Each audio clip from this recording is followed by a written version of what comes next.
Important topic है financial literacy. क्या topic है? Financial literacy. फाइनेंशियल लिटरेसी का मतलब ये है कि क्या हमें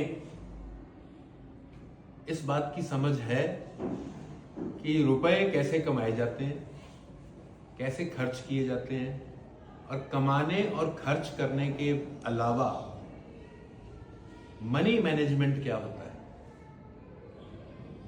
जैसे हम टाइम मैनेजमेंट की बात करते हैं कि हमारे पास जितना टाइम है हम उसको कैसे कैसे मैनेज करेंगे, तो वैसे ही जो मनी हमारे पास है, आप लोगों के पास तो नहीं है अभी, लेकिन आपके पेरेंट्स के पास होती है ना, तो मनी को मैनेज कैसे करना है। कल को आप लोगों ने भी तो पेरेंट बनना है, आप लोगों ने भी मनी अर्न करनी है। कोई जॉब करेगा, कोई बिजनेस करेगा, कोई कुछ करेगा, तो मनी अर्न करनी है कि नहीं करनी है? गर्ल्स ने भी करनी है ना। Yes sir. तो जब मनी अर्न करोगे तो उस मनी को मैनेज कैसे करना है, ये बड़ा ही इंपॉर्टेंट क्वेश्चन है। और इन्हीं सब बातों के जवाब हमें मिलते हैं फाइनेंशियल लिटरेसी। अर्निंग हम तब करते हैं जब या तो हम नौकरी करते हैं या कोई अपना बिजनेस करते हैं, है ना। एग्रीकल्चर वाले एग्रीकल्चर के थ्रू अर्निंग करते हैं, बिजनेस वाले बिजनेस के थ्रू, और सर्विस वाले अपनी जॉब के थ्रू। तो वो होती है अर्निंग। अब यहां से शुरू होती है आपकी मनी मैनेजमेंट और फाइनेंशियल प्लानिंग। जब आपके पास पैसे आ गए तब आपने प्लान करना है ना कि अब इन पैसों का क्या करना है और कैसे करना है। समझ में आ रही है बात आपको? Yes sir. मनी मैनेजमेंट का मतलब ये है कि जो मनी आपके पास है उसको किस तरह से मैनेज करना है, ये सीखना बड़ा। अगर हम नहीं सीखेंगे तो उससे 2-3 नुकसान होंगे।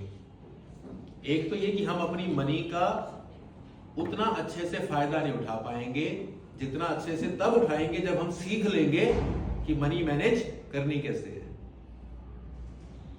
देखिए, आपके पास अगर 100 रुपए हैं, घर खर्च में अगर आपने 40 रुपए खर्च कर दिए तो कितने बचे आपके पास?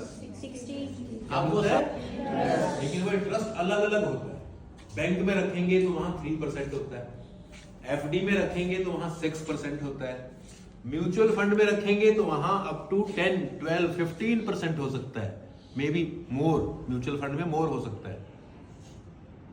प्रॉपर्टी में डाल देंगे तो अगर सारा प्रॉपर्टी में डाल दिया पैसा और अगर प्रॉपर्टी की कीमत नहीं बढ़ी तो वहां लॉस। गोल्ड खरीदेंगे तो बहुत सारे ऑप्शंस हैं सेविंग के भी। तो वो डिसीजन हम तब ले सकते हैं जब हमने फाइनेंशियल लिटरेसी के बारे में पढ़ा है, जब हम फाइनेंशियल लिटरेसी के बारे में जानते हैं। उसे कहते हैं इन्वेस्टिंग। जैसे 100 रुपए कमाए, 40 खर्च कर दिए, 60 बचे, तो इन्वेस्टिंग। तो इन्वेस्टिंग के बारे में हमें डिटेल में पता होना चाहिए। अभी बेशक आप लोग कहेंगे इसे शुरू करनी जरूरी है।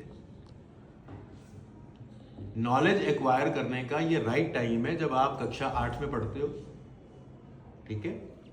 क्योंकि अभी अपनी इंटेलेक्ट को, अभी अपनी समझ को डेवलप करने का राइट टाइम है। पता है क्या है, जो अच्छे डेवलप्ड कंट्रीज हैं वहां बच्चे 15-16 साल की उम्र में कोई ना कोई पार्ट टाइम काम करना शुरू कर देते हैं। अगर आप ऐप डेवलपमेंट सीख लो, गेम डेवलपमेंट, पता है मोबाइल पे जो गेम्स होते हैं वो गेम बनाना 15 दिन में सीख सकते हो आप, और अपना गेम बना सकते हो। गेम बना के आप प्ले स्टोर पे डाल दो, फिर लोग उसको डाउनलोड करेंगे, परचेज करेंगे, आपकी इनकम शुरू। लेकिन ना, आप तो पैसे खर्च करके गेम खेल सकते हो, गेम बनाना नहीं है। कंप्यूटिंग एक इतनी अच्छी एडवांस्ड स्किल है, ऐप डेवलपमेंट, वेब डेवलपमेंट, है ना। कोडिंग बहुत आसान है, कोडिंग बहुत आसान है, और कोडिंग से आप पैसे कमाना शुरू कर सकते हो। अपना कोई ना कोई प्लेटफॉर्म बना के, कोई गेम बना के उसको प्ले स्टोर पे डाल सकते हो। वहां पे लोग जब डाउनलोड करेंगे तो आपको पैसे देंगे वो। लेकिन हमारे यहाँ बच्चों में ये माइंड सेट नहीं है। बहुत तरह की स्किल, इंफॉर्मेशन टेक्नोलॉजी की, आर्टिफिशियल इंटेलिजेंस की, वर्चुअल रियलिटी की, गेमिंग की, ऐप डेवलपमेंट की, ये चीजें आपकी उम्र के बच्चे सीख सकते हैं। और आप इन चीज़ों को अपने फ्यूचर से जोड़ के भी देख सकते हो कि फ्यूचर में, है ना। और ख़रीदारी करते वक्त बड़ी ध्यान रखने वाली दो चीज़ें होती हैं कि आप इम्पल्सिव शॉपिंग ना करें कि मन कर गया ये भी ले लो। लेने तो नहीं गए थे, ये लेने तो कुछ और गए थे, लेकिन वहां किसी चीज़ को देख के मन कर गया तो मन कर गया कि इसको भी ले लो। जैसे शर्ट लेने गए थे, वहां पैंट भी पसंद आ गई, पैंट तो लेनी नहीं थी लेकिन मन कर गया पैंट अच्छी ये भी ले लो। तो वो वेस्टफुल एक्सपेंडिचर है, उस चीज़ से हमें बचना है। और ये तब होगा जब हम प्लानिंग करेंगे अपने खर्चे की, है ना। घर के जो मेन खर्चे होते हैं उनमें सबसे बड़ा खर्चा होता है किचन एक्सपेंडिचर दवाएं, या किसी भी इमरजेंसी के लिए, हेल्थ इमरजेंसी के लिए वो एक फंड रखें कि अगर कोई बीमार होता है तो उसकी इलाज के लिए पैसे की जरूरत पड़ती है। ये तब है जब घर अपना है। अगर घर अपना नहीं है तो फिर घर का क्या, रेंट, फिर घर का रेंट भी प्लानिंग में आता है। ठीक है, तो ये जब आप बजट बनाते हैं घर का, बजट बनाने का मतलब आप प्लान करते हैं पैसा कहां कहां कैसे कैसे खर्च होगा, तो खर्चे की भी प्लानिंग बड़ी जरूरी होती है।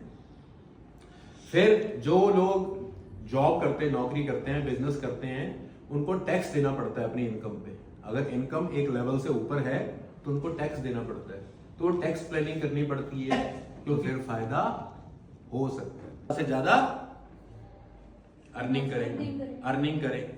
तो जब अर्निंग आनी शुरू हो जाएगी तो उसके बाद ये फाइनेंशियल लिटरेसी बहुत काम आती है। और अभी भी आपके काम आएगी जब आप पेरेंट्स के साथ मार्केट जाते हो ना, तो किसी भी चीज का मन करता है और पेरेंट को बोलते हो मैं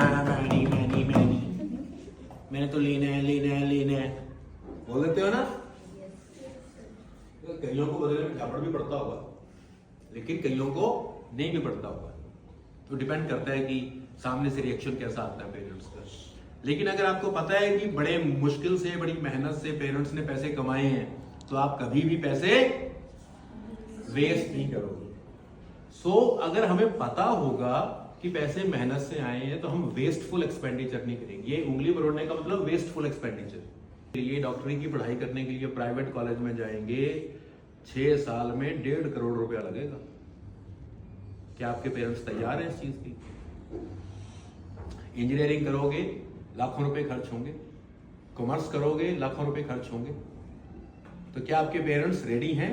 क्या उन्होंने ये प्लानिंग करी है कि आने वाले टाइम में आपकी हायर एजुकेशन के लिए किस प्रकार से वो स्पेंडिंग करेंगे? तो क्या आज वो सेविंग कर रहे हैं? अगर सेविंग होगी तभी है स्पेंडिंग The होगी ना। wisdom with which we take financial decisions are known as financial literacy. तालियां बजाओ सीरत के लिए। अब मन की सीरत के लिए। Investment is an instrument to secure good financial future. Emergency वो फंड है जिससे हम अपनी इमरजेंसी की जरूरतों को पूरा करते हैं। We can maintain a good credit score. By repaying the debt on time.